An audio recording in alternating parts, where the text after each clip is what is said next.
entrevista de Maurilane Souza Bicas, entrevistada por Marisa e Cláudia Leonor, São Paulo, 26 de abril de 2003. Em realização no Museu da Pessoa, entrevista número 005 de 2003. Bom, eu queria que você repetisse para a gente, né, o seu nome, o local e a data de nascimento. Eu sou Maurilane de Souza Bicas, nasci em Belo Horizonte, Minas Gerais, né? E nasci em março, né, 21 de março de 1960. É isso, né? Certo. Agora a gente vai conversar um pouquinho sobre a sua origem. Então eu queria que você falasse o nome dos seus pais e avós e a atividade profissional deles. Eu sou de uma família, né, do interior de Minas Gerais, do Vale do Rio Doce. Meu pai nasceu em Resplendor, o nome dele era Elias de Souza Bicas, filho de padeiro português, né? Morava bem no interior e conheceu a minha mãe porque os pais dela, né? Eles compraram a padaria do meu avô paterno e aí eles se conheceram, se apaixonaram. Minha mãe chama Yolanda, né, de Souza Bicas. E a minha mãe é da Barra do Cuieté, também do Vale do Rio Doce.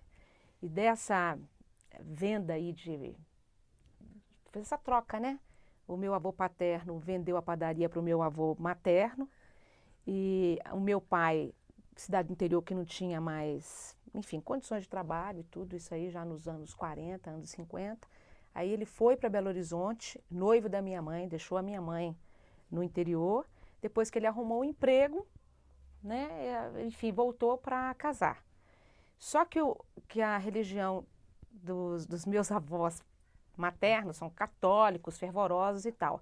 E os meus avós paternos, eles eram presbiterianos, né? E então, meu pai não queria casar na igreja. Isso nos anos 40, final dos anos 40, dos anos 50. Então, acabou que assim, ele casou com a minha mãe só no civil, que foi uma morte para a cidade, levou a minha mãe para Belo Horizonte, que era aquela história assim, eles contam isso pra gente hoje, né? Mas assim, era o fim do mundo, né? Pensar se são dias para você sair do Vale do Rio Doce para ir para Belo Horizonte, essa coisa toda. E o que foi mais engraçado, a gente foi descobrir isso depois de adulto, porque sempre rolou em casa uma foto de casamento do meu pai e da minha mãe, de vestido de noiva, né? Só que quando eles chegaram em Belo Horizonte, eles foram no fotógrafo, tirou o retrato e mandou para a família inteira. Então a gente ficou achando que eles eram casados no religioso, mas eles não. Foi meu avô, quando o meu pai casou no civil, ele fez meu pai prometer que nós seríamos batizados, os filhos, né? E que as mulheres seriam enviadas para colégio de freira. Meu pai até cumpriu, somos 6 filhos, né? Os 6 foram batizados. As minhas 2 irmãs mais velhas, elas estudaram em escola católica, mas meu pai era ateu, comunista, minha mãe muito católica, e assim, viveram 30 anos super bem nessa loucura, né? Mas meu pai não gostava que a gente, igreja não, essa coisa toda. E a minha mãe sempre ficou na dela, ela rezava o terço às 6 horas, mas a minha mãe nunca mais foi à igreja também, até meu pai falecer, né? Depois que meu pai morreu, aí a minha mãe resgatou essa questão da religiosidade dela. Então teve essa coisa assim super marcante dessa trajetória deles do interior para Belo Horizonte, né? E os meus avós paternos, eles faleceram muito jovens, pelo menos o meu avô paterno, né? O vovô Marcelino morreu com 50 e poucos anos, a minha avó veio a falecer pouco tempo depois, e o meu avô paterno, o vovô Zezé, que era o padeiro, né? Virou o padeiro, ele também faleceu no interior. Depois a minha avó veio para Belo Horizonte, veio com os filhos, né? Enfim, acabou que a família toda chegou para Belo Horizonte e ficou, né? Uns foram puxando os outros, né, para Belo Horizonte. E nós somos 6 filhos, né? Tem 4 que moram em Belo Horizonte, eu estou aqui em São Paulo e eu tenho uma irmã que mora em Juiz de Fora, né? Um pouco isso, assim, essa origem aí inicial, né? Certo. E, assim, a origem do nome da família, seus pais eram... Olha, essa história do casamento é engraçada, né? Porque a minha mãe, a família da minha mãe, o meu avô era negro, A minha avó, ela tem uma descendência portuguesa, minha avó materna. Agora, os meus avós paternos são portugueses. O meu avô veio, enfim, fugido de navio, aquelas histórias aí do início do século, né? E o que aconteceu, a família do meu pai é Souza Bicas, a família do meu avô materno era Souza Campos, também a origem são nomes portugueses, né? E quando a minha mãe casou, ela, em vez de deixar o Campos dela, ela deixou o Souza. Então, acabou que a gente ficou só com o nome do pai, né? Só ficou todo mundo Souza Bicas, né? Mas a gente pode colocar que é uma origem portuguesa que se misturou um pouco no Brasil, né? Eu acho que é um pouco isso. Certo. Agora, assim, queria que você falasse um pouquinho da sua infância. Né? Se você lembra, assim, como que era o bairro, a rua que você morava, foi uma infância as casas. Maravilhosa. Quando essa história da ida dos meus pais para Belo Horizonte, o meu pai arrumou um bom emprego na época. Ele era vendedor de uma loja que estava assim, loja de judeus, que estava numa ascensão super grande na cidade de Belo Horizonte, né? E a minha mãe, quando ela chegou, aquela história, achou que ia engravidar rápido, mas demorou uns 2 anos para minha mãe engravidar. Disseram, inclusive, que minha mãe não ia poder ter filho, só teve 6, né? Disseram que ela não ia poder ter filho. E aí o meu pai, com essa história de vender móveis, ele achou um filão na época que era vender móveis usados e fazer colchão. Meu pai era cochoeiro, ensinou minha mãe a fazer colchão. E aí, onde tinha lugar que as pessoas vendiam os móveis, eles começaram a vender móveis usados para revender. Eles moravam num cortiço, não era na região central, mas Belo Horizonte, você tem a Avenida do Contorno, onde era, né, a área mais planejada da cidade, né? E eles moravam um pouquinho fora dessa Avenida do Contorno, dessa parte planejada. Era um cortiço, eu fiquei lá até os 3 anos, mas eu me lembro muito bem detalhes, assim, a gente morava num barracão grande. Nessa época, a minha avó materna já tinha mandado os 2 filhos mais novos para vir também estudar em Belo Horizonte, eles vieram na frente, todo mundo morava junto, aquele tanto de berço junto, era uma eu sei que eu dormia num chiqueirinho, porque não cabia cama, né? E era assim, meio bebê, aquela coisa toda. Então a gente morou nesse cortiço e era lá que meu pai alugou mais tipo um barracão para minha mãe fazer as transações da semana, que era vender e revender esses móveis usados aí. Então, os 6 filhos nasceram nesse bairro que chamavam Bairro Floresta, né, que a gente morava, e o meu pai começou a melhorar muito nessa firma lá, que chamava Mineira Amazonas, que chamava uma cadeia de lojas. E quando foi nessa época, meu pai começou a construir, que era a periferia da periferia da periferia, né, bem fora dessa Avenida do Contorno. Já era divisa de município, que é município de Belo Horizonte com o município de Sabará, né, que é uma cidade histórica próxima. E era um bairro que estava começando e tal, e aí o meu pai resolveu construir uma casa.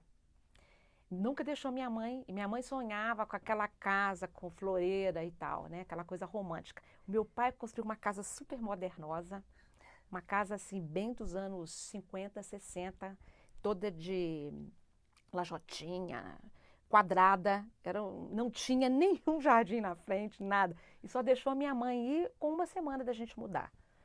Aí a gente foi para essa casa, eu já tinha uns 4 anos de idade. A minha irmã mais velha já estava com 9 anos de idade, né? E não tinha nada no bairro, nada. Não tinha água, não tinha esgoto, não tinha luz, nem nada. O meu pai que puxou o primeiro poste de luz para esse bairro, né? E aí todo o movimento de luta para, enfim, fazer calçamento, esgoto, escola, que não tinha. Eu estudei numa garagem emprestada de uma casa durante 1 ano. Cadeiras emprestadas, não tinha banheiro, não tinha água. Até construir um grupo escolar que já foi aí, já em 68, 69, né? Mas a gente fazia tudo o que aconteceu naquele bairro, assim, desde esgoto, para nós era sempre festa. A gente brincava nos buracos, brincava no meio dos cavalos, no meio dos cabritos. Parecia cidade interior, né? Então foi uma época muito, muito gostosa, assim. Para criança tudo é festa. Para minha mãe era um sufoco tinha só 3 ônibus que circulavam, que quebravam ou na ida ou na volta. A minha irmã, como não tinha grupo escolar, a minha mãe tinha de levar na floresta onde a gente morava. A minha irmã ficou ainda nessa labuta 1 ano.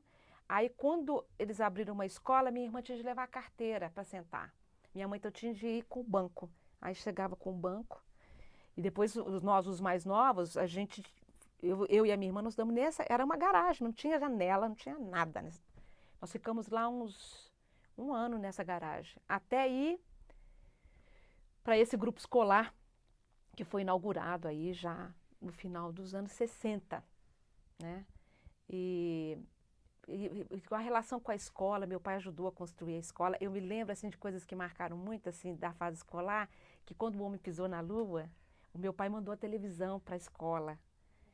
Então nós assistimos aquela reprise do Homem na Lua na escola, mas foi uma coisa assim muito mágica, foi super bonito aquilo, né? Preto e branco, uma televisãozinha pequena, a meninada tudo em pé em cima das carteiras, né? Para assistir o Homem na Lua. Era um troço muito, muito forte para a gente na época, né?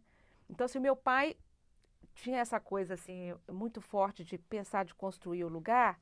E teve uma outra coisa assim muito forte da minha infância, que era a questão dos livros, né? O meu pai só tinha terceira série, 4ª série primária, mas ele achava que assim, ele tinha de investir na educação da gente, né, dos 6. Então a gente brincava muito, mas tinha essa questão dos livros. E ele, biblioteca. Então eu comprava muito livro, muito. Então a minha casa era a casa que era a biblioteca do bairro.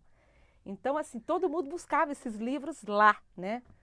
E me empresta isso, pesquisa disso, pesquisa daquilo, os livros iam, rodavam e tal. Então, e a gente estava na escola, tinha uma rede, 6 irmãos, então a gente tinha uma rede de amigos em níveis diferentes de escolarização. Então, a casa vivia cheia de gente para fazer essas pesquisas e tal. Então, nesse período, os livros circulavam muito nessas enciclopédias, revistas. Meu pai assinava muita revista, Lifetime, não li inglês, mas ele assinava essas revistas. E depois, já na época da ditadura, né, aí a barra ficou mais pesada. A gente morava muito afastado, mas também tinha os livros proibidos, né, para a época. Marques, Jorge Amado, vários. E eram livros que circulavam no mundo adulto, né? Era muito interessante essa história, porque eu tinha um cunhado do meu pai que era alemão, que tinha vindo, enfim, circulava essas histórias todas. Até que começou aqueles zum que eles estavam fazendo batida nas casas e tal. Aí foram enterrar esses livros. A criançada, isso foi uma coisa muito marcante na nossa infância, porque assim, a gente não entendia o que acontecia.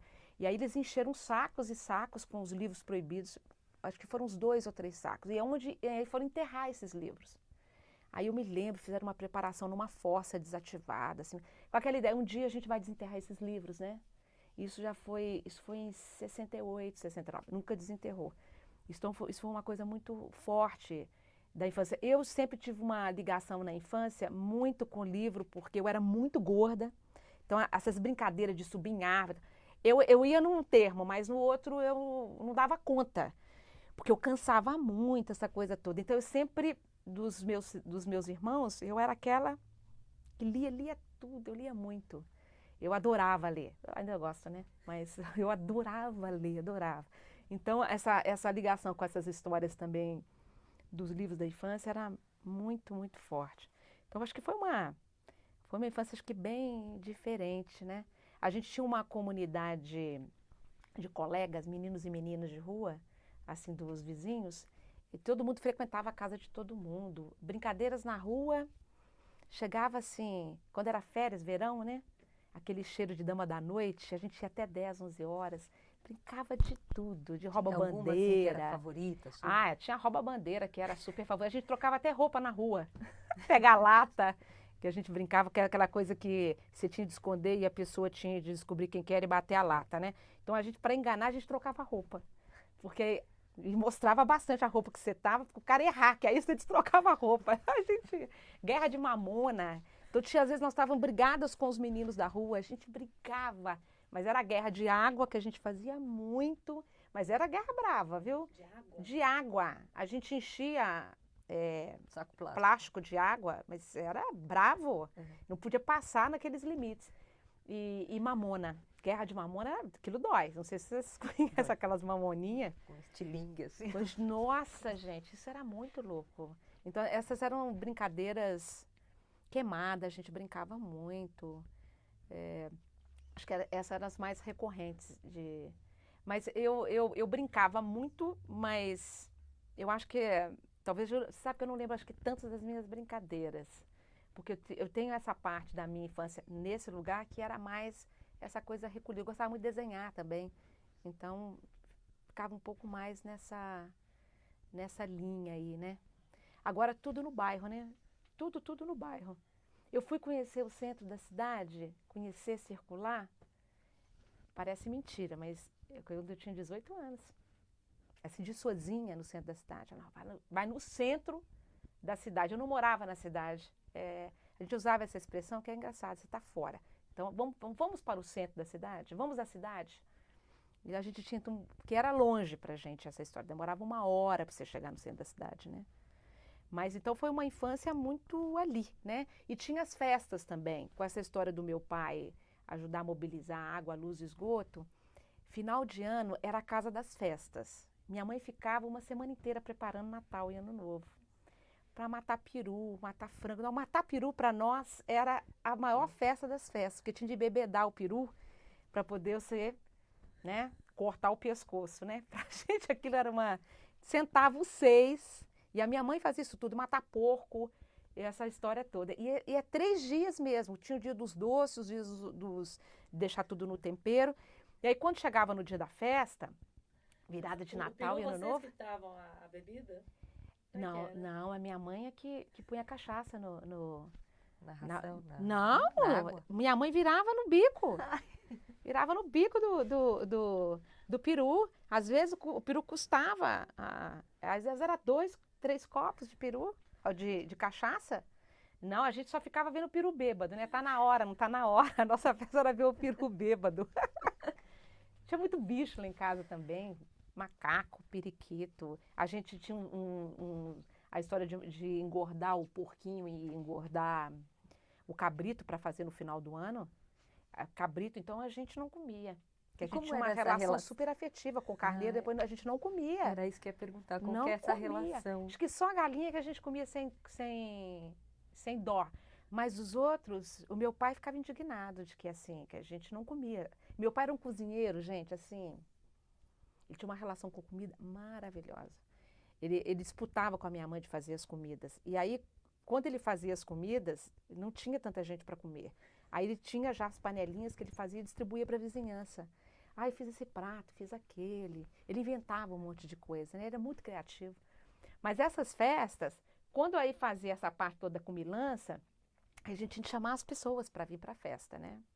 Aí a gente ia fazer serenata, casa por casa, porque naquela época podia fazer isso, né? A gente ia montando uma banda com lata, vasilha e tal. Aí a gente ia circulando, chamava as pessoas, aí ia todo mundo passar a virada do ano, ficava até 6, 7 horas da manhã, já tomava o café ali, era uma coisa assim bem emendada, né?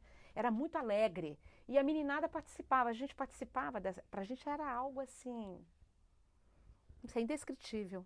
Eram momentos assim muito fortes, né? Muito gostoso da vida, uma delícia. Então a gente tinha uma convivência bem legal. A minha casa era uma casa muito festeira, assim. Meu pai sempre gostou de muita gente dentro de casa. Muita gente. Agora, Marilene, isso assim, na infância foi assim e na sua adolescência, né? Permaneceu, você tinha um grupo de amigos? Não, um grupo de amigos, meu pai emprestava o carro, 5 mulheres, só um homem, né? Então, o meu pai, essa coisa de circular no bairro, na adolescência, nós íamos em todas as festas, todas. Acabava, se não tinha uma bebida gostosa, batida, né? Para nós era chique, batida na época, nem cerveja não usava. Se acabava a batida daquele lugar, a gente ia para outra, que tivesse música boa e tinha que ter salgadinho, né? A gente circulava de festa em festa. E só que eram 5 mulheres, né? Como é que anda? Hoje, claro que era muito diferente do que é hoje. Mas aí o meu pai, quando a gente já foi ficando maior, o meu pai ele tinha uma relação com os jovens e pegava o carro, e dava o carro para os meninos que tinham carteira e falava, vai passear com as meninas, né? tinha, engraçado isso, né? Deixava a gente circular, olha, acho que até uns 15, 16 anos. Depois ele ficou doente, enfim. Mas esse circular da adolescência, ele foi bem forte. Agora, aí você também tem os problemas financeiros, né? Aí foi um alto e baixo. Ele saiu desse emprego que ele tinha e aí resolveu fazer coisas próprias. Começou a inventar coisa. Então, aí criou colchão musical, berço musical. Ele inventou um monte de coisas. E aí, nesse período, foram vacas muito magras de grana. 6 filhos, né? A gente já estava a gente sempre estudou escola pública, mas, por exemplo, eu tinha paixão de pensar que eu ia fazer vestibular. E eu, como eu estudava muito, pensava assim, gente, eu tenho que ir para uma escola melhor. Mas não tinha como pagar a escola melhor. As minhas irmãs que estavam em colégio de freira, uma já tinha formado como professora, mas meu pai não queria que ela trabalhasse. Ele achava que ele era o responsável de dar o sustento. Então, foi difícil dele aceitar, dela dar aula. Aí, nessas vacas muito magras, ela que comprava sapato pra gente. E claro que família muito grande, assim, nem casa desperdício, nem casa sempre teve folga com comida. Agora, assim, roupa, 5 mulheres ia passando, minha mãe ia reformando e ia passando. Na época dos colchões, nossas roupas tudo era de colchão.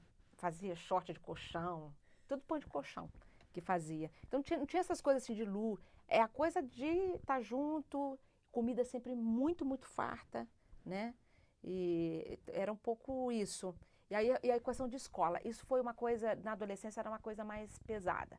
Porque a gente saiu da escola pública, fomos para uma... Você não tinha o tal do ensino secundário público naquela época, você não tinha oferta como tem hoje.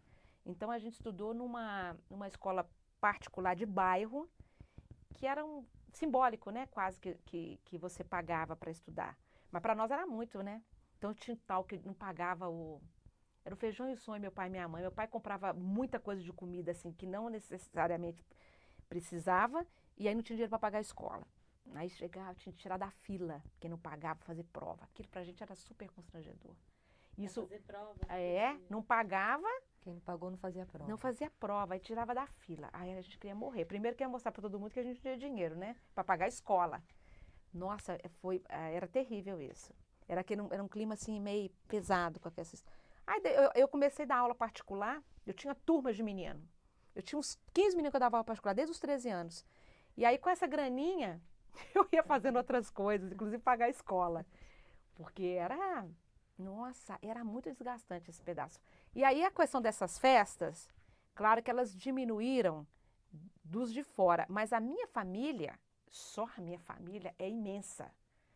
Então meu pai às vezes fazia o seguinte, ele tinha uma irmã que morava num bairro distante, então chegava final de semana, ele fazia as comidas, essas comidas, as criativas, a gente pegava aquela panelada, a gente tinha uma Kombi, punha a comida na Kombi e ia para esse bairro que é a periferia do outro lado da cidade. A gente passava lá, assim, almoçava, ficava até de noite, não tinha luz, aquela história de você conversar na beirada do lampião. Então, a adolescência já foi... A gente saía de casa e ia para essa casa dessa minha tia, né? Ela tinha 12 filhos de idades diferentes. E a gente combinava que, assim, nós, né? Eu e os meus 5 irmãos, a gente tem uma combinação que é algo assim... Acho que é um amor incondicional, nós 6. É uma coisa muito forte. Não sei que cargas d'água, né? Mas assim, porque não tem desavanço, então a gente sempre foi muito unido, somos muito unidos. E essa minha tia, com esses 12 filhos, a mesma coisa. E só a gente já dava uma festa, já dava mais de 20, né? Então, já aí foi deslocar um pouco de casa para fazer festa em outro lugar. E quando chegava nos domingos, o meu pai, essa coisa de fazer muita comida, porque a minha mãe sempre fazia frango com quiabo, molho pardo. Ela fazia os 2 pratos, sempre aos domingos. O meu pai acordava a gente, então nessa adolescência ele pegava uma canequinha com água, ia cama em cama, porque você tinha o ritual da comida, né?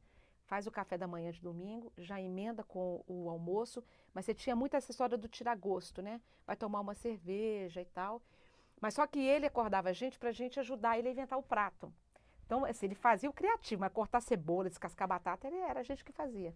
Mas ficava naquela festa, aquela coisa até de tarde, era aquela aquela coisa toda. Então fazia muita, aí a minha mãe fazia os pratos dela e ele inventava os dele. Agora sempre era muita comida pra gente, era muita. Então era mais restrito para essa coisa familiar, né? Vem tio, vem. Então não tinha mais aquelas festas de trazer o bairro para dentro de casa, mas também o bairro cresceu muito, né? O bairro cresceu demais. Então aí já foi ficando uma coisa mais circunscrita aí a esse ambiente familiar. Que bairro que era? Santa Inês. É divisa com Sabará. Passava a linha do trem de ferro, assim, que ligava a outros municípios, né? E é um bairro bem, bem gostoso. Que é rua larga, muita árvore, aquilo que você vê o céu, bem, bem, bem gostoso. Ele não foi um bairro que teve assim um crescimento de comércio, não era um bairro para comércio. Ele tem uma área hoje pequena, então é um bairro dos anos 50, anos 60, mas ele tem uma cara muito próxima do que ele foi planejado inicialmente, sabe? Pelo menos uma área, assim, 80% do bairro ele é a mesma cara. Muito arborizado, as ruas com paralelepípedo, só uma rua que tem asfalto, então ele tem características ainda da origem, né, dele. Você falou um pouco, né, dos passeios, né, que seu pai emprestava o carro, que vocês iam, né, tomar as batidas. E assim, você lembra se tinha assim um ponto de encontro, que a moçada se reunia, sabe? Vocês paqueravam muito naquela época, como é que eram os namoros? Olha, é engraçado, eu acho que está focado na escola, as festas do colégio, era um dos pontos, porque sempre tinha muita festa. Mas o bairro, porque a gente circulava no bairro, então ali mapeava-se o que ia fazer no final de semana, que era baile, né? Bailezinho, era festa mesmo. Então não tinha um ponto. Cada final de semana a gente ia para. Mas aí não era só. Quer dizer, quando eu estou falando bairro, mas você tinha Boa Vista, você tinha os bairros limites que a gente circulava. Agora, a gente teve muito problema quando a gente ia para outros bairros, por exemplo, cinema, que não tinha no nosso. Bairro da Floresta. A gente teve problema de briga de gangue. Chegar no cinema, o cara mexer com uma. Nossa, teve um que foi horrível. Nossa, sempre a gente andava só com um homem, gente. Era o motorista. Era o nosso motorista. Eu me lembro de uma, então, que era vizinho de frente. Foi o Gutinho, com a Tereza, irmã dele, que era terrível. Ela era brava, mas ela dava bola para todo mundo, mas ela era brava. E depois, ela queria que o Gutinho defendesse ela. E aconteceu que nós fomos para o cinema. Gente, olha, eram 6 mulheres e só o Gutinho. Eu já estava aí com uns 15 anos. Foi horrível isso. Porque quando chegou lá, o menino mexeu com ela deu um tapa na cara do menino. De repente, gente, os amigos desse menino apareceram. E ela falava, Gutinho, você não vai me defender. Gente, olha, nós ainda ficamos no cinema, mas na saída apareceu moto. O Gutinho teve de nos largar, desapareceu correndo naquelas ruas todas. Nós ficamos enlouquecidos de saber o que tinha acontecido, porque só na saída do cinema eles davam pesada. Era uma coisa muito violenta, a gente não estava acostumado. E aí aí vamos para casa. Eu sei que a gente nós separamos em grupo para poder pegar o ônibus para ir para casa e o Gutinho desapareceu. Quando nós chegamos em casa, o pai dele, que era um cara super machão, mas nossa, era muito machão. E quando chegou que ele só nós, e cadê ele? Que foi contar o caso. Esse homem virou bicho, que ele tinha de ter ficado para apanhar, mas ele não podia ter deixado a gente. Foi um horror. Foi um horror. Ele apanhou do pai. Não apanhou não, mas o pai queria que ele voltasse. O pai queria que ele voltasse lá no bairro, mas foi uma coisa foi uma coisa super terrível. Acho que nós ficamos um bom tempo sem ir no cinema, porque a gente ia no cinema todo final de semana a gente ia no cinema. Todo final de semana. E nós ficamos um bom tempo sem ir no cinema por causa dessa história com o medo da gangue. Claro que aí o pai também deu uma repreendela lá na irmã, né, na Maria Tereza, porque foi terrível essa história. Mas depois, assim, aí com essa história do colégio do bairro, dos meus irmãos todos, eu tinha uma coisa, eu tinha de fazer o vestibular, gente. Eu não podia ficar ali. E a escola não me bastava. E meu pai não tinha grana para pagar uma escola melhor. Aí na época da ditadura, o meu pai, ele acolheu o preso político em casa. Deixou minha mãe quase louca, porque assim, a pessoa que já é falecida, é o professor Maurício Lans, que ele foi reitor da Universidade de Ouro Preto. E ele ficou recluso, o quarto ainda hoje se chama Quarto do Maurício, ele ficou lá com a gente quase um ano. E ele ficava trancado durante o dia e só saía à noite. O bairro muito afastado, né? Eu lembro que pôs aquelas antenas de escutar aquelas rádios de fora e tal. Então ele não tinha uma convivência com a gente dentro de casa. A não ser uma vez ou outra que a gente conseguia tirar ele dentro do quarto. E nessa época, que foram tempos bastante difíceis, né? Ele foi para fora do país, depois voltou e tal. E eu já estava aí com 16, 17 anos e eu fiquei com aquela história, assim, porque a minha relação com o Maurício, ele sempre me perguntava coisa de escola, acho que essa coisa que eu lia muito e tal, me mandava cartão da onde ele estava, criou um vínculo na história. Aí eu falei, gente, eu vou pedir, ele era reitor da PUC de Minas. Eu falei, eu vou atrás que esse cara vai me dar uma bolsa. Gente, meu pai virou uma fera. Eu fui lá, conversei, que eu queria estudar numa escola melhor e tal. Meu pai falou que que isso não se pede, que fica parecendo que a gente fica cobrando. Ele ficou muito bravo, mas ele arrumou para mim uma bolsa lá numa escola católica. Fui para uma escola católica, aí foi minha trajetória toda com os padres e as irmãs de caridade. Era um colégio tradicional de Belo Horizonte, eu já fui no 2º ano científico para lá. Que colégio que era? Colégio Santa Maria, que é ligado ao sistema arquidiocesano. É americano? Não. Não. Porque aqui em São Paulo tem um, né? Que Santa Maria é ligado a... Enfim, aí eu fui para essa escola, apenei, porque eu vim de escola pública, depois para esse colégio que era mais ou menos, né? E depois fui para lá, que assim, era uma classe social completamente diferente da minha. Era meninas que tinham estudado desde o pré-escolar, estavam já no científico todas juntas, eram aquelas panelas fechadas. Eu de fora, pobre. Foi bem complicado ter essa mudança desse universo. Mas como eu era super aplicada, logo quando elas sacaram que eu era uma boa aluna, as coisas se abriram um pouco para mim lá, sabe? Assim, de me inserir nos grupos e tal. Então aí mudou um pouco o foco da minha socialização nesse lugar, né? Tá paradinha, vai ficar firme.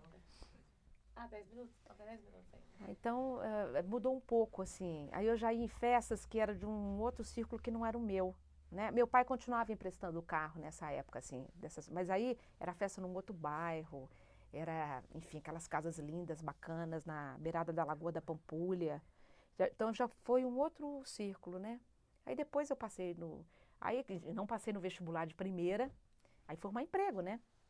Então, mas aí, antes de você entrar um pouquinho nisso, eu queria que você falasse assim, até nesse período todo da escola, dessa sua vivência, né?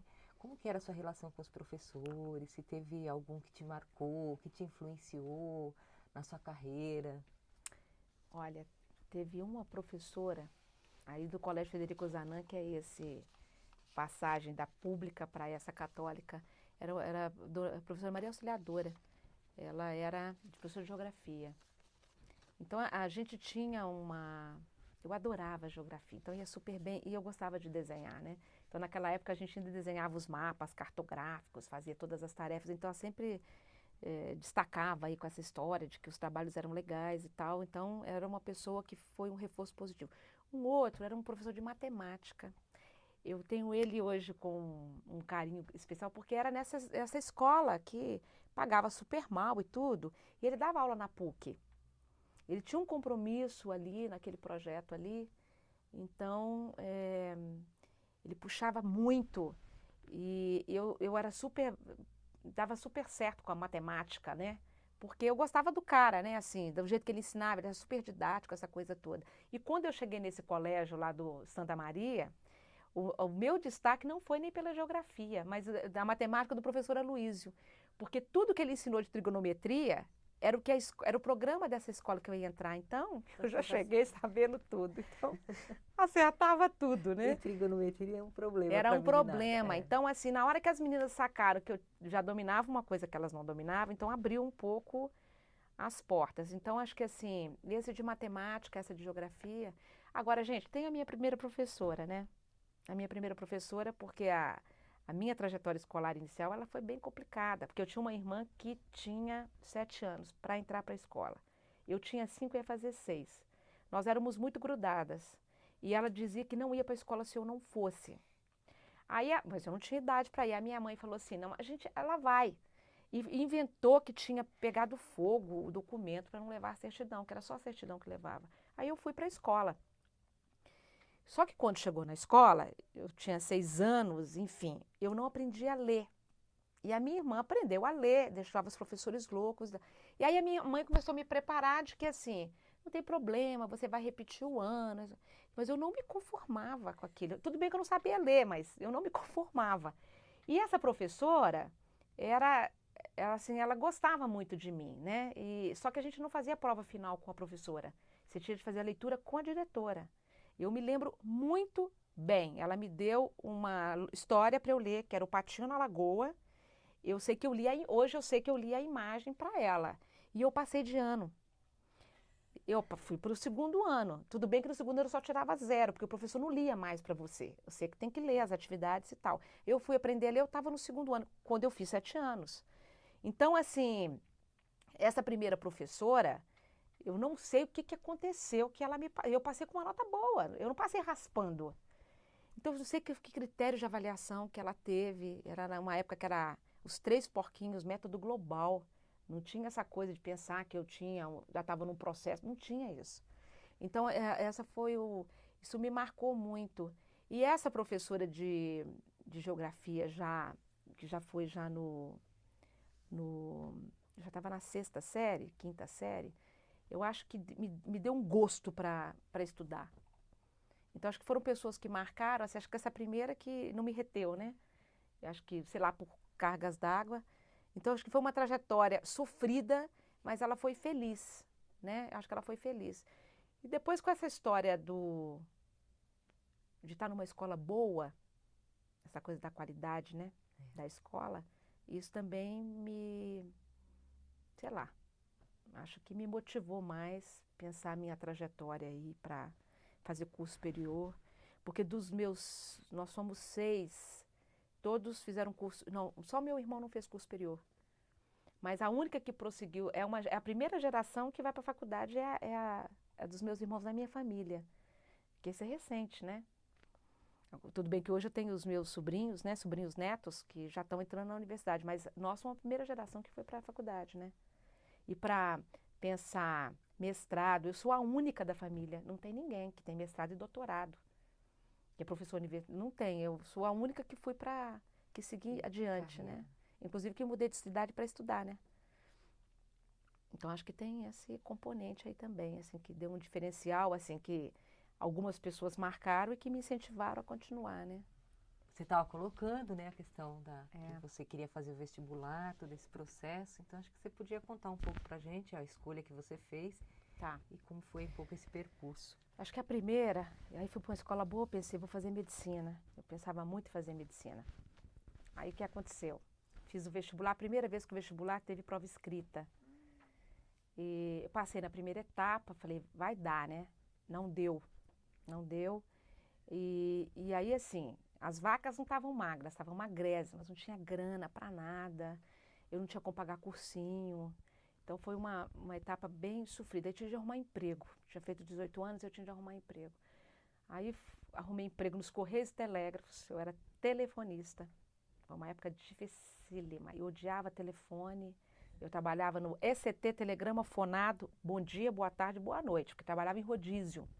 De manhã, de tarde, noite, sábado, domingo, feriado, Semana Santa, mas era meio período.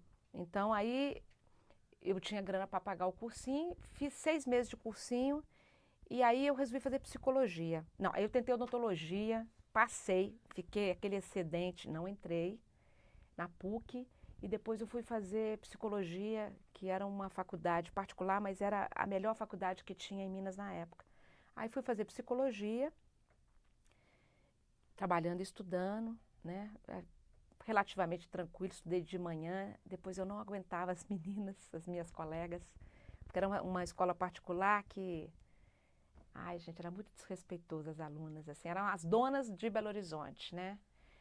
chegavam com motorista particular que esperava depois, eram as filhas dos donos das maiores lojas, então era uma coisa difícil. Na sala, acho que só tinha eu mais duas que trabalhavam para viver. Trabalhava em banco e tal. Aí eu mudei para a noite, que já era uma coisa mais respirável, né? E quando foi na época da opção, se é clínica, se é empresa e tal, aí eu fiz uma opção para um curso que era super novo, era a segunda turma, que era a psicologia escolar. E aí era ali, gente, porque assim, foi um grupo de professores que começou a fazer pesquisa na faculdade, eles tinham um comprometimento com o social super grande, apesar da formação ser toda clínica, foi onde eu fui ler outros autores, conhecer Paulo Freire em psicologia, essa coisa toda. E fazer estágio em escola pública de periferia. Então aí, eu acho que a coisa engatou. Eu saí mais feliz do curso de psicologia. Eu queria jogar tudo fora que eu tinha estudado em clínica, né? Ainda mais quando você vai trabalhar em escola pública. Que aí eram todos deficientes, eram todos retardados, é o teste que define. Então, foi barra isso aí. Aí, logo depois que eu terminei o curso, que já foi em 83, eu ainda fiquei nos Correios mais um ano e pouco. Meu pai já estava doente, depois meu pai morreu em 85. Quando foi em 85, foi a primeira greve nacional dos Correios e Telégrafos. Eu era funcionária padrão dos Correios e Telégrafos, mas entrei na greve, eu era secretária da primeira associação dos funcionários, né, dos Correios, estava a primeira organização nacional. E nessa greve foi uma coisa muito marcante também, porque posicionar politicamente de um outro jeito. 85, época que o ACM era a ministra das Comunicações. Foi um horror. Paramos o país inteiro durante... Aí eu pensei, eles vão me mandar embora. Eu já tinha me formado, né, em psicologia, já estava naquela coisa, eu preciso de me definir. E aí aconteceu o seguinte, eu não fui demitida. E aí eu falei, a minha última cartada aqui, eu vou dar uma direção na minha vida profissional. Aí mudou a direção, eles montaram um grupo de trabalho social na empresa e teve um concurso interno para entrar para a área de humanas. Eu fiz o concurso, não passei, meu nome também já estava... Eles seguiam a gente no banheiro, folheto, aquela coisa toda, então não ia passar. Aí eu fui conversar com a assistente social, então se era assim, eu ia sair, eu não ia ficar ali reclamando do emprego, eu ia arrumar outro rumo na vida. Aí, como mudou essa direção, esse grupo de trabalho social tinha alguns critérios para pegar profissionais que já eram da empresa, formados em psicologia ou assistência social, para compor, que era trabalhar quais eram as necessidades dos funcionários e pensar propostas de mudança. Era um diretor bem antenado. Eu falei, eu encaixava em todos os critérios. Eu vou lá, se o cara falar que eu não sirvo, eu vou pedir minha demissão imediata. E o cara topou que eu ficasse. Claro que eu fiquei monitorada por Brasília, ele me contou depois, porque logo em seguida, como fomos fazer esse trabalho na área de recursos humanos, caiu o gerente. E aí eu já estava envolvida com o trabalho, o cara queria me nomear, mas para eu ser nomeada eu teria que ter passado no tal do concurso. Aí eu falei, olha gente, chegou o meu limite nesse lugar, não dá mais e tal, aí pedi demissão, fui para os Estados Unidos, fiquei 8 meses, eu tinha uma irmã que o marido fazia doutorado, eu tomei uma distância, e quando eu voltei, aí eu trabalhei numa instituição, que é a AMEP, né, Associação Movimento de Educação Popular Paulo Englet, que trabalhava com o movimento popular em Belo Horizonte. Eu já tinha tido contatos nesse lugar, por causa desse trabalho final lá da psicologia, lá com a educação popular. E era trabalho voluntário, eles não tinham grana para pagar. Vivia de projetos, uma ONG pequena, em Minas e tal. Aí eu, apurada, queria trabalhar com aquilo, mas eu tinha de sobreviver, né? Eu tinha de ajudar em casa, essa coisa toda. E aí, o que aconteceu? Eu fiz prova no Sistema Pitágoras de Ensino, uma escola particular que trabalhava nos canteiros de obra das grandes multinacionais do país inteiro. E eles estavam com um projeto na Amazônia. Aí eu falei, eu vou fazer essa prova, né? Porque eu vou ter desempregada, né? Aí eu passei. Era ganhar muito dinheiro, gente, na época. Eu tinha 2 passagens para Minas, mas era ficar internada lá naquele lugar. Na hora de decidir, o pessoal tinha conseguido um projeto que podia me pagar um salário mínimo. Aí eu falei, eu vou ficar. Eu vou ficar. Aí eu aceitei ficar. E aí a gente foi fazendo outros projetos, a instituição cresceu pra caramba. Acho que nos 9 anos que eu fiquei lá, era a instituição de referência regional e nacional de educação infantil. Era o grupo do Rio, o grupo de São Paulo e o grupo de Minas, né? Você não era professora, você era... Não, eu comecei, trabalhava com formação, trabalhei em creche comunitária. A minha dissertação de mestrado foi sobre essa experiência em creche comunitária, né? E foi um período maravilhoso, assim, de crescimento profissional. Que aí foi uma opção por educação. Eu joguei tudo a psicologia fora para começar a ressignificar de uma outra forma, pensando nessa linha de quem são essas crianças, né? De creche, quem são essas crianças da rede pública e tentar operar um pouco com isso. E a gente fazia, acho que os primeiros trabalhos de pesquisa sobre educação infantil, tentar mapear um pouco esses grandes diagnósticos, né, quem são, quantas são, qual que era a demanda da cidade. Não existe rede pública direta de atendimento para criança de 0 a 6 em Belo Horizonte, é tudo conveniado, acaba que é a rede comunitária que faz o atendimento. Então a gente, de uma certa forma, ajudou a conformar um pouco esse campo de educação infantil. Nós éramos um grupo muito bacaninha, assim, amigos e profissionais bem acertados, e aí já teve um movimento assim dos mais antigos ir fazer o mestrado, foi puxando os demais, então a gente foi se qualificando para o trabalho, então isso foi um momento bacana, né? Então aí o salário melhorou muito, o salário melhorou demais da conta. Aí foi uma época bem legal. Eu fiquei lá até 96. Então eu comecei Aí eu comecei aquela história, né? Essa coisa de não tinha salário, a gente só tinha o dinheiro do ônibus, ia para a periferia, fazia os trabalhos de formação, tentar pensar um pouco o que seria qualidade em creche comunitária, que era tudo detonado, formação de professor, espaço físico, não ter um brinquedo, não ter um livro. Essa é a realidade do país que ainda é hoje, né? Mas era isso. E de lá, dentro da MEP, vinculado à Fundação Fé e Alegria do Brasil, era o Regional de Minas, mas ela tinha 7 estados do país. Então, o que acontecia é que você tinha um investimento na formação dos profissionais muito grande. Então, a gente teve assessores nessa época das grandes expressões nacionais, Maria Malta Campos, a Fúvia Rosenberg, Sônia Krambe do Rio, a Zilma de Moraes. Então, e era um grupo que trocava a experiência de 7 realidades diferentes de educação infantil, era desde o norte do país ao sul, e com um investimento, né, aí a Companhia de Jesus, que está por trás da Fundação Fé e Alegria, de esquerda. Então, eu acho que deu um direcionamento, eu devo muito a eles, eu acho que a minha formação profissional, intelectual, assim, foi a base. O meu pai, que não queria que eu mexesse com a igreja, acabou que eu tive uma trajetória ligada aí com os jesuítas bastante forte. A gente teve encontros de grupos de estudo, discutir o que é marxismo, cristianismo. Então era uma formação global assim bem legal. E a gente começou a fazer o que o ONG, e que trabalhava com educação popular, não fazia, que era uma preocupação com sistematização da prática. A gente fazia pesquisa, fazia intervenção. Então a gente conjugava experiência, por exemplo, universidade você tem ensino, pesquisa e extensão. Nós, enquanto uma não governamental pequena, a gente começou a imprimir um caráter diferenciado nessa intervenção.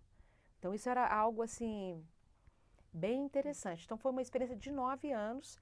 Eu comecei como assessora, depois eu entrei para a coordenação, nós éramos 3 da coordenação local, né? Que era eu, o Luciano Mendes de Faria Filho e o Donizete. Depois o Luciano veio fazer o doutorado aqui em São Paulo. Aí depois ele teve problemas pessoais, ele sai do projeto, fica eu e o Donizete. Mas ele já estava numa fase assim, eu também eu queria sair de Minas, eu queria fazer outros, você quer e não quer. E nessa leva é que, enfim, terminei o mestrado lá na Faculdade de Educação da UFMG e o Luciano estava aqui. E aí a orientadora dele precisava de uma auxiliar de pesquisa em Minas, para um projeto nacional que ela estava fazendo. Eu entro como auxiliar de pesquisa nesse projeto, aí me encanto com revistas, né? Revistas de formação de professores. E aí eu vi que dava para fazer o projeto de doutorado. Então, nessa história, ela topou, eu fiz o projeto, entrei na seleção aqui da USP, deu certo. E aí eu me mudo para cá por causa dessas questões profissionais. Mas nesse processo de mudança, eu vim via Fé e Alegria ainda.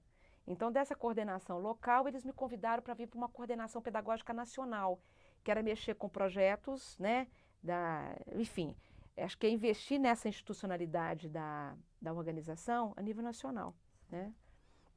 Eu vim, fiquei 6 meses lá, depois não deu certo, e aí entrei para a ação educativa, né. Fiquei lá um bom tempo também. E aí trabalhando com... Educação popular, mas aí já era educação de jovens e adultos, né? Eu saí daqueles que trabalham com as crianças pequenas para mexer com quem trabalha com os adultos. Então, ele tem uma guinada aí, né? Mas essa coisa no mestrado, eu acho que, pegando a questão da psicologia, da formação, de fato, eu queria pagar. Eu nunca falava nem que eu era formada em psicologia. Foi muito, porque a minha experiência com o movimento popular, eu brigava com o psicólogo o tempo inteiro. Porque a dimensão do social... Não conta, né? Não, as pessoas eram todas deficientes. Não era que elas eram diferentes, que elas tinham... né? Não era isso. As pessoas não conseguiam enxergar. Então, por exemplo, as pedagogas, as psicólogas, algumas pedagogas, elas chegavam lá na creche para fazer trabalho voluntário, mas a primeira coisa que elas queriam fazer é levar todos os meninos para o médico e para os psicólogos para aplicar teste. Falei, se for aplicar, vai dar que são todos deficientes mesmo, não vai levar. Né? Como eu já tinha uma inserção grande e já estava um trabalho de formação grande com o pessoal, então a gente conseguia discutir e até, enfim, as pessoas desistirem um pouco dessa história, né?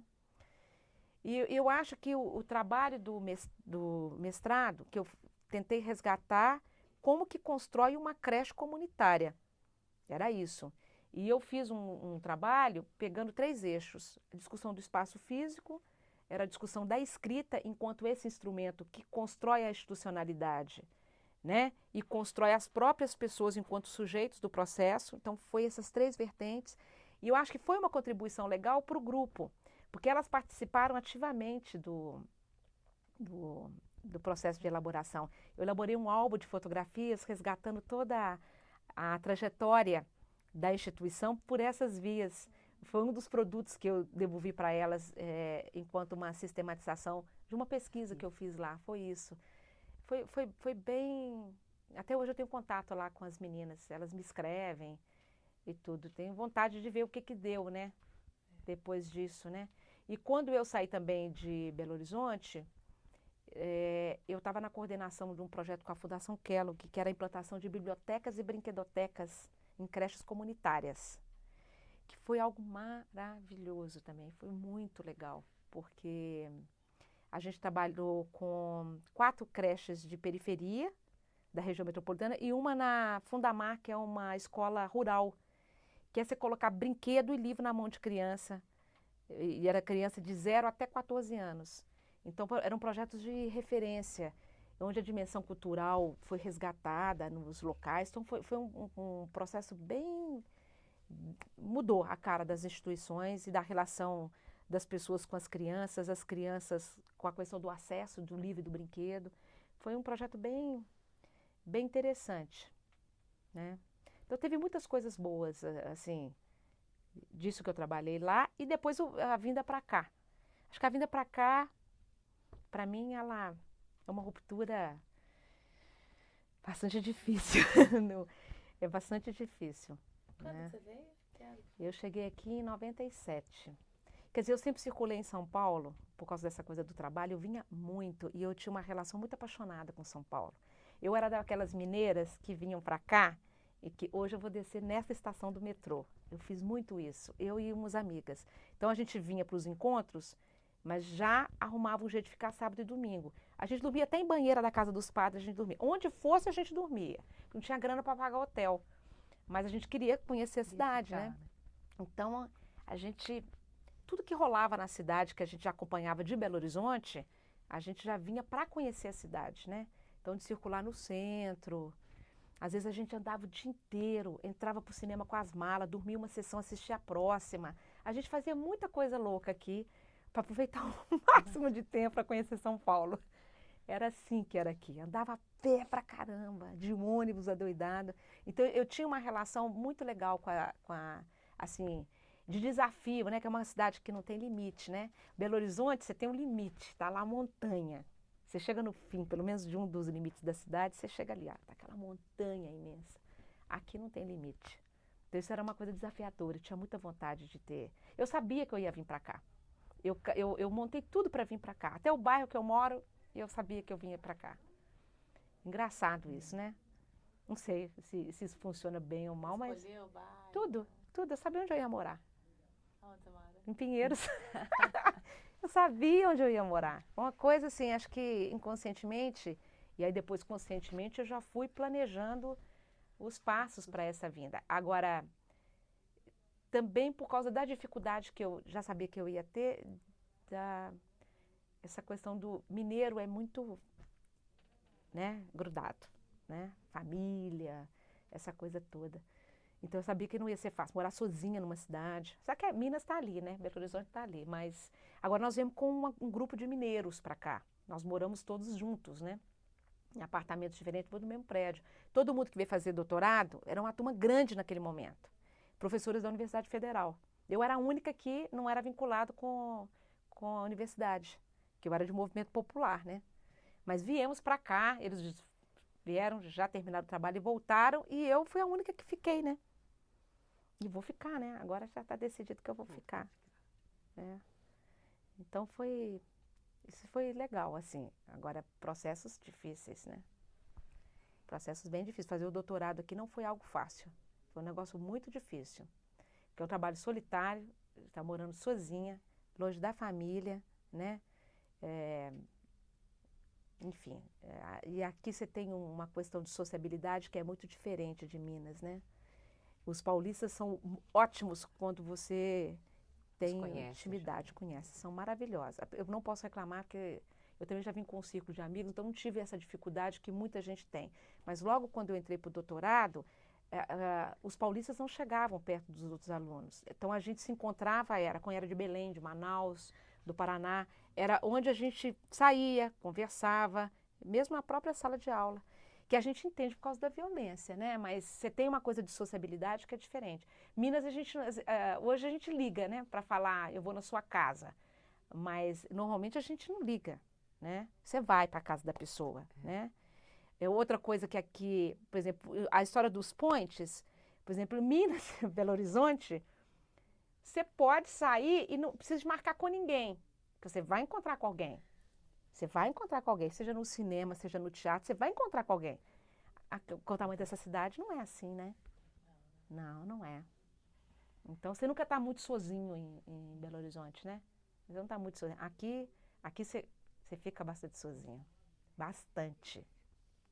Então, Maurina, acho que a gente pode ir já encaminhando para ir finalizando a entrevista, apesar de assim, que daria para a gente conversar ainda muitas coisas, né?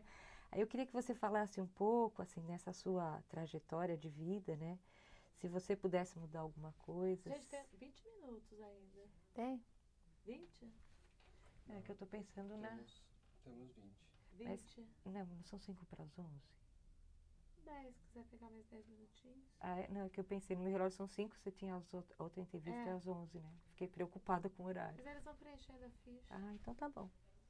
Então, Quer explorar mais um pouquinho? acho que sim. Então, se então puder, vamos pegar mais uns 15 minutos. Tá pode ser? legal, pode, claro. Então... Já estou aqui no Sampa? Já chegamos em São Paulo. Eu cheguei aqui em São Paulo. Então, eu queria que você, então, nesse tempinho aí que a gente tem, que você falasse um pouco, assim, da sua inserção no espaço da educação, né?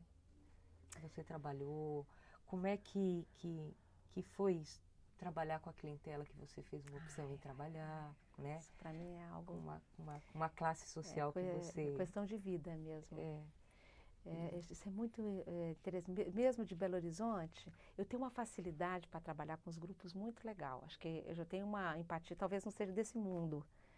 eu tenho um compromisso, eu gosto das pessoas, eu quero ser amiga dessas pessoas, eu quero contribuir de alguma forma. Então, sempre isso foi muito forte para mim. Acho que por isso a briga tanto com a psicologia, aquela, né, que eu tinha estudado, até reencontrar uma outra. E no caso do movimento popular,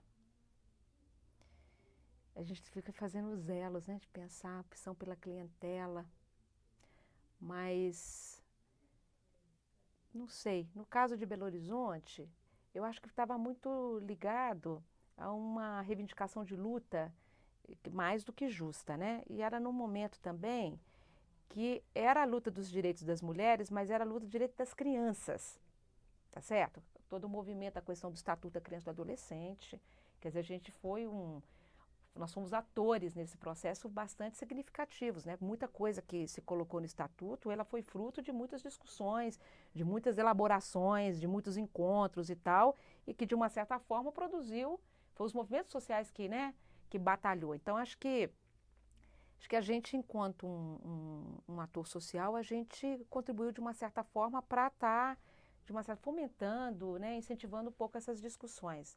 Então, acho que essa primeira questão da clientela era a questão das crianças, a questão de dignidade mesmo, de direito. E a gente via lá as instituições que elas trabalhavam, que era terrível. E eu acho que outra, por exemplo, no caso, eu fico tentando às vezes fazer um link, o porquê que eu vim para a educação de jovens e adultos enquanto clientela, né? Quando eu cheguei aqui em São Paulo, que eu fui lá para a Zona Leste, eu trabalho naquela região toda, Guaianazes, Cidade Tiradentes, Ferraz de Vasconcelos e tal. Eu me reencontrei, depois de um bom tempo, com a minha clientela de 1987, 88, e eu fiquei bastante chocada, porque eu vi que tinha coisas que eles estavam pautando que eram as mesmas de lá de trás. Nós estávamos reivindicando por formação de qualidade para poder desempenhar um trabalho de qualidade, seja, no caso ele é adulto aqui em São Paulo, mas lá era criança. Então, quer dizer, poucas coisas tinham se alterado, né, das pessoas entenderem assim, que função social, né, que um projeto que elas estão ali atuando, ele vai ter no impacto da vida das pessoas, na vida delas, né, de início. Então, eu fiquei muito... Quer dizer, eu acho que eu me reenergizei do ponto de vista daquilo que eu tinha vivido lá e de pensar isso para um outro lugar, que é uma outra cidade que também tem necessidades aí gritantes e tal. Então, acho que era acreditar ainda, nos anos 70 a gente acreditava que a gente podia mudar o mundo pela educação, né? Transformar o mundo pela educação. Lá a gente achava que a creche ia transformar, né? Então, educação de jovens e adultos, as pessoas alfabetizadas podem transformar. A gente tinha isso... Hoje a gente já abriu, não é bem isso, não é só isso, né? Isso faz parte, mas não é só isso. Mas isso era bastante forte. E eu acho que tem as coisas também em relação às pessoas mesmo, né? São grupos que estão comprometidos, é gente que quer mudança, é gente que quer ser gente mesmo. Então, acho que tem esse outro lado aí. Enfim, estudei, dou conta de fazer com uma certa competência uma série de coisas, então acho que eu tenho mesmo um compromisso de estar fazendo isso. Lá na USP agora, por exemplo, eu ainda não consegui pensar como que eu vou fazer um trabalho de extensão, de fortalecimento desses grupos. Então, a gente está quebrando a cabeça ainda, porque está muito recente, você tem uma questão da burocracia, é muito louco. Então, acho que eu vejo que tem muita gente ainda que quer fazer um monte de coisa, mas para achar os canais demora um pouco. Na USP você dá aula na graduação? Eu dou aula na graduação. Para que curso? Na pedagogia. Pedagogia. Na licenciatura, que aí são os alunos das várias unidades e tal. Estou na comissão de cultura e extensão. Não é à toa que eu fui para lá, para tentar pensar como é que a gente pode fazer. Tem muitos projetos sendo desenvolvidos, mas eu acho que ainda é muito pouco pelo potencial que a universidade e a contribuição que ela tem que dar com essa realidade social que está aí, né? Então, acho que o que eu estou achando também interessante da minha volta é o fato de eu sempre estar fora do sistema, né, de educação. Eu trabalhei sempre com o que estava fora, era sempre a ONG. Agora, estando numa instituição pública, né, a USP é uma instituição reconhecida, né, que tem um papel aí importante. Então, acho que ter a possibilidade de estar nesse lugar hoje, eu acho que é para somar com as pessoas que estão já fazendo e que querem fazer mais, né. Então, eu acho que é legal, assim, eu sou um perfil muito diferente dos que estão lá. bem diferente. Eu acho que em vários sentidos. Eu acho que pensar quem são os alunos, por exemplo, eu vejo lá os meus alunos da Zona Leste, eu não sei o que acontece, mas de repente eles se revelam muito rápido para mim, né? Que é da Zona Leste, um pouco das... Tem uma chegada diferente, né? Eu fui fazer um trabalho de selecionar a iniciação científica, 12 meninos da graduação foram se inscrever. Aí eu fui fazer uma entrevista sobre a trajetória escolar deles. Eu fiquei muito impactada, porque todos eles têm uma trajetória, esses que foram procurar lá pela vaga, eles têm uma trajetória difícil de escolarização, quase todos rede pública. E eles são do curso de pedagogia? Pedagogia. O né? curso de pedagogia é mais Incrível. na USP, né? É. Ainda tem essa possibilidade. Tem né? essa possibilidade. Então, de pensar assim, olha, os caras estão aqui batalhando, vendo lá. Tem gente que está uma hora no cruz, porque não dá para voltar para casa. Então, enfim, acho que a gente tem que ter mais do que compromisso mesmo de trabalhar bem, né? É. Agora, sim, nesse seu papel, né, de professora universitária, formando aí os professores que muitos deles poderão estar atuando na escola pública, né? Como que você vê, assim, o papel do professor no dia de hoje? O que você acha que é prioritário para essa formação, para essa reflexão desse novo profissional aí, né? Do papel dele, da atuação dele enquanto professor? Olha, eu, por exemplo, eu estou tendo uma experiência agora que é na licenciatura, que é Introdução dos Estudos da Educação. Então, assim, a ideia não era levar curso pronto. Eu tenho que saber o que esses caras querem, né? Eles vão ser profissionais, seja na área de química, física, geografia, né? Se eles vão trabalhar com o ensino, mas... Então, estou desenvolvendo uma experiência com eles muito legal, com o objetivo do curso eles elaborarem propostas de intervenção. Então, comecei com trajetórias de vida escolar, foi o primeiro fio.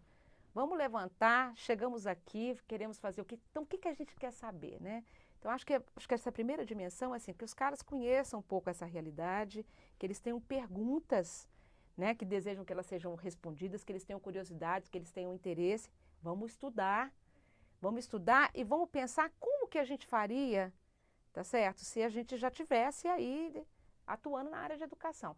Então, a gente nós levantamos, por exemplo, 6 temas de trabalho, um processo super coletivo de construção, muito, muito legal. Assim, desde discutir a questão da ensino público, perspectivas, até discutir a questão das novas tecnologias. Aí a gente levantou uma bibliografia para cada um desses temas. E aí a gente montou uma dinâmica de construção de proposta. E nós estamos fazendo uma coisa de circular dá um trabalho danado, né? Mas assim, sistematizar as propostas, circular entre todos os alunos. Então, eu já até fiz as contas. A gente vai ter uma média no final do curso de temas diferenciados. Para quem está entrando na questão da educação, eles vão levantar no mínimo umas 60 ideias trabalhadas legais. Então, eu fico pensando, por exemplo, no caso da licenciatura, tendo essa possibilidade de ter um processo reflexivo, que está articulando teoria, que está articulando prática e que pode pensar formas de intervenção. Agora, no curso de pedagogia, eu dou introdução à história da educação. E aí eu acho que a coisa é mais complicada. Tem um dilema do professor que é assim, o que eu estou formando? É alguém específico da minha área? Eu não estou formando historiador na pedagogia. Eu estou formando professor, né? Ou pelo menos um futuro professor. Então, acho que aí a gente tem que ter outras preocupações, né? Então, por exemplo, eu dei um primeiro curso lá que já faria completamente diferente, né? Para construir um outro significado. E é primeiro ano. Então, é a gente que está chegando, está se situando, acho que traz muita experiência ainda do ensino médio. Acho que para alguns, né, que eu acho que é menos conflituoso, é quando o aluno sai de escolas privadas de boa qualidade, que é um perfil dos alunos da USP, e entra para uma USP. Não tem grande diferença. Mas desse outra clientela não é ainda muito expressiva, mas é um número significativo, né? De como é que você vai construir, porque eu imagino que é essa inserção dele, né, no caso, para ensino, no caso de pesquisa também, que eu acho que essa é uma outra tarefa importante. Eu, de cara, eu já queria fazer trabalho também de formação deles em iniciação científica. Então, eu estou tentando aí fazer com que o pilar da universidade, que a gente, de fato, consiga desenvolver isso para investir nessa qualidade de educação dos alunos aí. Pegar esse ensino, pegar enfim, os projetos de pesquisa, extensão e estágio, eles ficam loucos. Mas não tem, a faculdade não tem ainda essas coisas estruturadas. Acho que a gente vai ter que, tem muito trabalho ainda para fazer. Muito. Né? De pensar assim, eu como professora, então o que eu, de fato eu preciso de construir os projetos e tal, para que essas pessoas se insiram aí, saiam profissionais que deem mais conta, né, do que está acontecendo aí na realidade, né? Certo. Então, acho que agora a gente pode ir caminhando, né, pro final. Então, eu queria que você falasse um pouco aí, se nessa sua trajetória, né, se você pudesse mudar alguma coisa, né, o que você mudaria, ou se mudaria, né? E que você... Ai, é difícil, né? Se mudaria? Eu acho que eu não mudaria nada. Eu acho que eu não mudaria nada. Eu acho que assim, eu estava até falando que a cada momento da vida, eu não sei se, eu estou falando que não mudaria, porque acho que eu estou sempre disposta a começar de novo. Acho que é isso, começar de novo. Isso é uma coisa que eu não tenho medo, nunca tive. É para fazer outra coisa, vamos lá, vamos embora. Assim, eu estou sempre aberta, estou disponível para viver outras coisas da vida.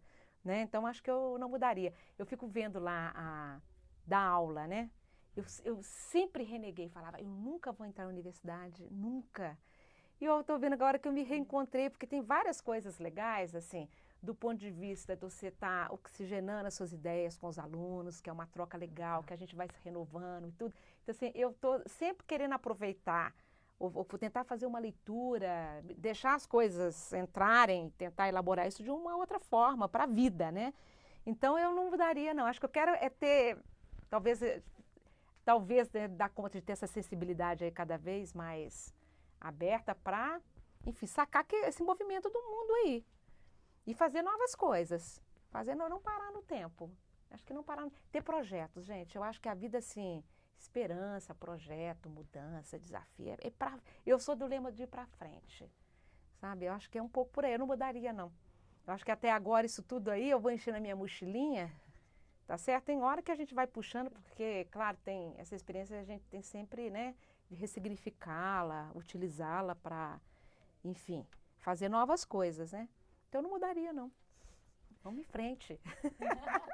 Eu acho assim, né? Você já já falou algumas coisas, mas se você tivesse que sintetizar nesse seu percurso todo, nessa sua trajetória, ao longo da sua carreira, né, o que você tiraria assim como lição, que você acha que foi significativo? Ai, gente, olha, se eu fosse tirar como lição, às vezes eu fico pensando coisas assim que me colocou no trilho. Trabalho. Acho que é a primeira experiência fora da questão familiar, que foi trabalho. Conhecer gente, relações sociais, sabe? Né? Patrão empregado. Eu acho que o trabalho, fico pensando na geração de hoje, né? As pessoas não têm perspectiva, os jovens não têm perspectiva, porque está sendo aí impossibilitado você ter esse outro tipo de experiência. Então, trabalho, para mim, acho que mudou a minha visão de mundo, sabe? Claro que, assim, faculdade, enfim, mas o que me colocou, inclusive, que me deu possibilidade de ir para a universidade, foi o trabalho. Então, eu acho que talvez tenha sido a coisa mais significativa de ampliação de visão de mundo, né? Você sair daquela coisa familiar, né? Eu acho que as escolas que eu passei na minha infância, ela era uma extensão muito colada com a família, de reprodução de um monte de coisa, mas no trabalho aquilo era uma ruptura para tudo, né? De forma de, enfim, do diverso, né? Do diverso, do ritmo, do tempo, né? Eu me lembro que quando eu entrei para o trabalho, a minha relação com o relógio era louca. Ela era louca. Eu sempre sonhava que eu não ia bater o ponto, que eu ia ser suspensa do ponto. Essa questão do tempo. Uma outra coisa que eu acho que o trabalho ele me possibilitou é ver a cidade de um outro jeito também, né? Eu me perdi em Belo Horizonte em todos os caminhos. Eu ligava para os correios telégrafos e chamava os carteiros. Estou perdida em tal rua, o que fazer? Ela também me possibilitou isso, né? Ela me levou para ter uma visão da cidade, circular a cidade, né?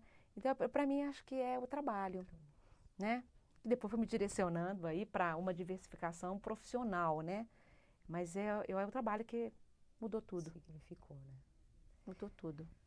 E agora, para encerrar, eu queria que você falasse um pouco assim do que você achou de ter participado dessa entrevista, né? Eu adorei. Falando assim da sua experiência. Vocês viram que eu falo pouco, né? Eu falo muito, né? E acho que a gente vai selecionando um pouco as coisas, mas acho que mais até do que selecionar, o bom, né? A possibilidade de selecionar é porque na hora vem muita coisa que você não estava pensando, né? Que está lá guardadinha lá atrás. Legal, acho que inclusive tem algumas coisas que eu falei aqui que eu vou pensar. Eu vou pensar um pouco para frente, né? Acho que desde a hora que eu estava respondendo o questionário, né?